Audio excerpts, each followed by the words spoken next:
మధ్యంతర వాణిజ్య ఒప్పందంలో భాగంగా భారత్ సుంకాల్ని తగ్గించే లేదా తొలగించే అమెరికా ఉత్పత్తుల జాబితా నుంచి పప్పు ధాన్యాల్ని అమెరికా అధ్యక్ష కార్యాలయం శ్వేతసౌధం తొలగించింది. ఈ మేరకు తాత్కాలిక వాణిజ్య ఒప్పందంపై సవరించిన ఫ్యాక్ట్ షీట్ను విడుదల చేసింది. సోమవారం విడుదల చేసిన తొలి నివేదికలో భారత్ కొన్ని రకాల పప్పు ధాన్యాలపై సుంకాల్ని తగ్గిస్తుందని శ్వేతసౌధం పేర్కొంది.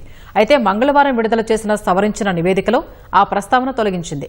మరికొన్ని పదాల్ని కూడా మార్చింది. నట్స్, సోయాబీన్ ఆయిల్, వైన్ వంటి జాబితా నుంచి పప్పు ధాన్యాలను తొలగించింది. గతంలో అమెరికన్ ఉత్పత్తుల్ని భారత్ కొనుగోలు చేయడానికి కట్టుబడి ఉందని పేర్కొనగా తాజాగా నివేదికలో కొనుగోలు చేసే ఉద్దేశంలో ఉందని మార్చింది. అమెరికాకు చెందిన పారిశ్రామిక, వ్యవసాయ ఉత్పత్తులు, డ్రై డిస్టిలర్స్ గ్రెయిన్స్, జొన్నలు, dry fruits, soybean oil, wine వంటి వాటిపై భారత సుంకాలను తగ్గించనుందని పేర్కొంది. రాబోయే 5 ఏళ్లలో సుమారు $500 బిలియన్ విలువైన అమెరికన్ ఇంధనం, ఐటీ, బొగ్గు, ఇతర ఉత్పత్తుల్ని కొనుగోలు చేయాలని భారత్ భావిస్తోందని తెలిపింది.